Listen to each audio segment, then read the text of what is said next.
4 reasons why your Facebook Marketplace is not working. Hey there, welcome to the channel and let's get right into this tutorial.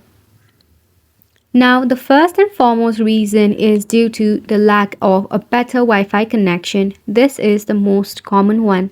And the solution to it is to switch into a different network or use cellular data for a while, or you can even try to enable the airplane mode for about 3 seconds, then turn it back off.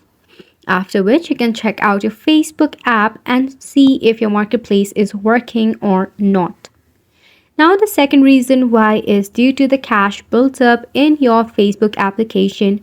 The solution to it is by heading over to your phone settings, scroll down, tap on apps, head over to all apps and click on the search bar to search for Facebook. Over here, tap on the 4-stop button and OK and head over to Storage and Cache and tap on Clear Cache. After which you can open up your Facebook app and I bet the marketplace will be up and running. Now the third reason is because you have not enabled the marketplace for your Facebook account. If you don't know how, just click on the 3 horizontal line in the top right corner and head over to Settings and Privacy. From here, under Preference, you will see the tab bar option. Tap on the given option.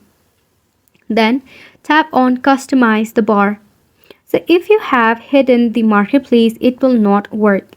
So, what you can do is just tap on the marketplace and make sure you either pin it or tap on the Auto option. Last but not the least, your Facebook application might need an update. In order to do so, check out your Play Store or App Store. You need to search for your Facebook app right over here and make sure it is up to date. If you see any of the update bubble, you can just click on update and leave your application for an update. That is all for the video as well. Thank you.